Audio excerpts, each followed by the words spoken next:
Assalamualaikum warahmatullahi wabarakatuh. Bismillahirrahmanirrahim. Wassalatu wassalamu ala rasulina al-mustafa wa ala alihi wa ashabihi ahli sidqi wal wafa. Anda punya saham bukan berarti Anda terbebas dari kewajiban. Tetapi belum tentu aktivitas main saham Anda terlarang secara syar'i. Karena apa? Karena di dalam Islam urusan mencari rezeki dengan berbagai instrumennya itu sifatnya dinamis. Karena itu babnya soal muamalah. Prinsip dasar muamalah itu adalah boleh. Al aslu fil muamalah al ibaha. Hatta yadullad dalil ala tahrimi, sampai kemudian ada dalil yang melarangnya. Nah, main saham di dalam Islam diperkenankan, tetapi tidak mutlak sifatnya. Harus dipastikan bahwa saham-saham tersebut tidak bertentangan dengan prinsip syariah. Dan jika kita sudah memilih instrumen saham yang memenuhi kaidah syar'i, terutama saham-saham syariah di Indonesia ini, maka keuntungan kita bermain saham bagian dari objek yang harus dizakati. Zakat mal, zakat harta itu merupakan kewajiban setiap individu-individu muslim yang dikaruniai harta. Artinya harta yang kita miliki itu bagian dari karunia dan harus ditunaikan kewajibannya. Kewajiban terkait dengan harta. Nah, kalau pengen harta kita banyak, komitmenkan kita bayar zakatnya banyak. Melalui saham, Anda punya potensi kaya, tetapi pada saat kita memiliki kekayaan yang cukup, kita memiliki kewajiban untuk menunaikan zakatnya. Nah, zakat saham secara khusus dibahas melalui Ijtima Ulama Komisi Fatwa Majelis Ulama Indonesia yang terakhir di akhir 2021 itu. Zakat saham itu sesuatu yang harus dikeluarkan dengan ketentuan. Tentu si orang yang bermain saham dia muslim.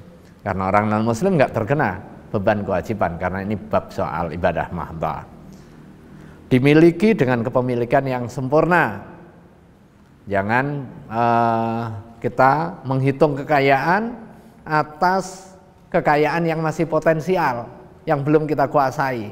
Nah, apalagi ini di tengah teknologi digital, ya, keuangan digital, yang kadang kita memiliki portofolio ternyata itu masih belum aktual. Nah, itu belum menjadi objek zakat. Kemudian telah mencapai satu nisab, kan?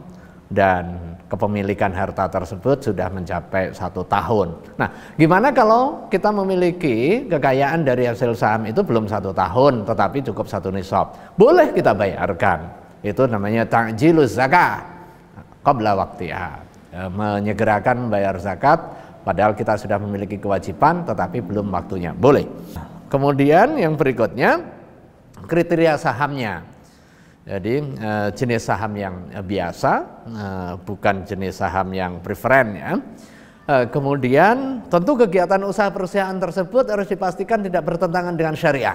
Jangan sampai kita menginvestasikan di saham minuman keras, kemudian hasilnya tinggi, maka hasil yang tinggi dari usaha yang haram tidak wajib dizakati, karena itu harta yang kotor. Allah tidak menerima zakat dari harta yang haram. Kemudian total pendapatan tidak halal dibandingkan dengan total pendapatan usaha dan pendapatan lain tidak lebih dari 10%. Dan yang paling penting, pemegang saham yang menerapkan prinsip syariah harus memiliki mekanisme cleansing kalau ternyata ada pendapatan-pendapatan yang tidak halal. Yang berikutnya, siapa yang mengeluarkan?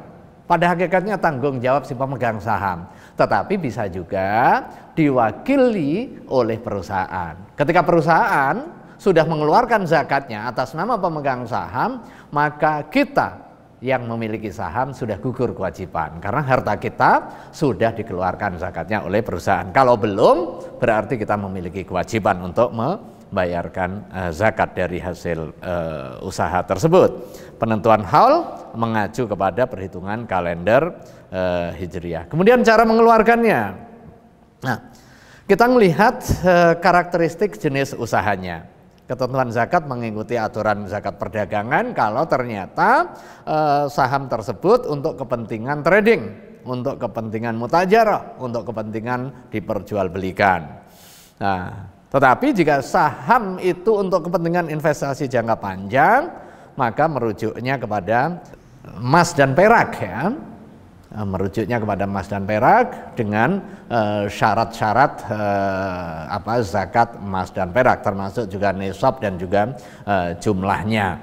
Nah, untuk itu bagi pemain saham yang memiliki keuntungan dari usaha saham yang dibenarkan secara syar'i, segera kita tunaikan zakatnya dan tunaikan melalui lembaga amil zakat yang kredibel agar kita tenang di dalam penyaluran zakatnya, menjelma menjadi manfaat bagi masyarakat. BMM menjadi salah satu alternatif di dalam penyaluran zakat saham Anda. Terima kasih. Wassalamualaikum warahmatullahi wabarakatuh.